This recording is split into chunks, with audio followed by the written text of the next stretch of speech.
नमस्कार बंधुरा आजकेर रान्ना करे आपनादेर सबाइके स्वागत जानाई। आजके आमी खारकोन बाटा करे देखाबो। तार जन्य एखाने आमी 3 आटी खारकोन এইভাবে আমরা খারকন বলি, অনেকে এগুলোকে ঘ্যাটকলু বলে, এক একজন এক এক নামে ডাকে।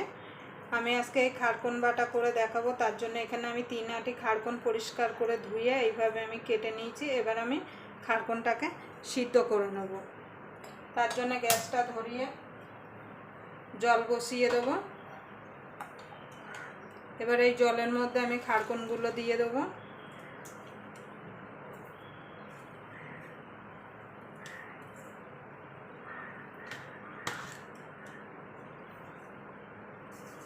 এবার একটু সামান্য নুন দিয়ে দেব।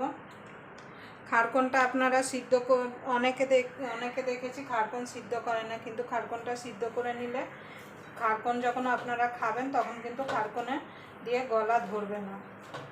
তাও যদি গলা ধরে, আপনারা যখন খারকনটা একটু সিদ্ধ করবেন তখন একটুখানি পাতিলেবুর রস দিয়ে দেবেন খারকনের মধ্যে, তাহলে কিন্তু একদমই গলা ধরবে না।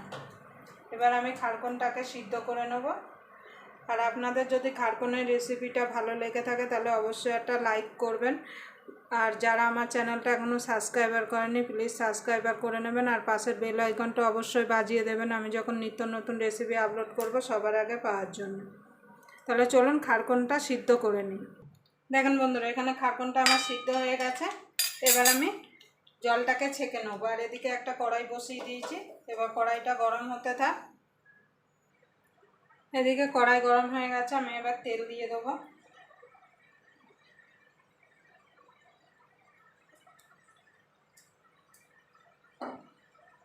এবার তেলটা গরম হলে এখানে আমি কিছু শুকনো লঙ্কা আর কাঁচা লঙ্কা নিয়েছি, আর এখানে কিছু রসুন নিয়েছি।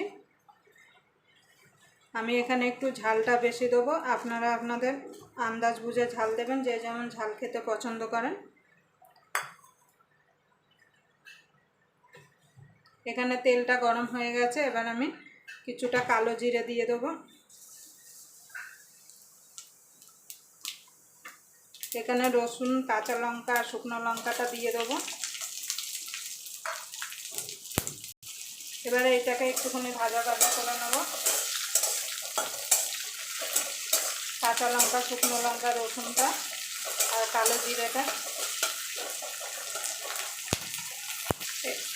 এখানে আমার কাঁচা লঙ্কা, কালো জিরে, শুকনো লঙ্কা আর রসুনটা ভাজা ভাজা হয়ে গেছে। আর খারকনটা যে সিদ্ধ করে রেখেছিলাম সেটা দিয়ে দেবো।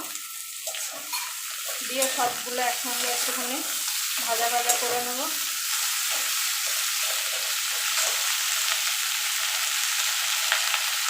এতে অল্প করে লবণ দিয়ে দেবো আর একটুখানি হলুদ গুঁড়ো দিয়ে দেবো।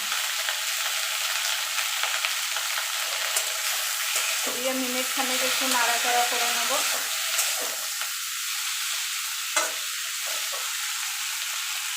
দেখুন বন্ধুরা, আমার খারকনটা সবগুলো মিলে ভাজা ভাজা হয়ে গেছে। এবার আমি গ্যাসটা নিভিয়ে দেবো। নিভিয়ে এটাকে আমি ঠান্ডা করে নেব। ঠান্ডা করে আমি মিক্সিতে এটাকে পেস্ট করে নেব। আপনারা চাইলে এটাকে পাটায়ও বেটে নিতে পারেন। বন্ধুরা, খারকনটা আমার ঠান্ডা হয়ে গেছে, আমি মিক্সিতে নিয়ে নিয়েছি। এটা জল ছাড়া আমি পেস্ট করে নেব। এটা কিন্তু জল ছাড়াই পেস্ট করতে হবে, জল দিলে খেতে কিন্তু ভালো লাগবে না। দেখেন বন্ধুরা, এটা পেস্ট করা হয়ে গেছে। এবার আমি এটাকে একটা প্লেটে ঢেলে নেব। দেখেন বন্ধুরা, আমার খারকন বাটাটা রেডি হয়ে গেছে। আবার আপনাদের সঙ্গে কোনো নতুন রেসিপি নিয়ে দেখা হবে। ততক্ষণ পর্যন্ত আপনারা ভালো থাকবেন, সুস্থ থাকবেন।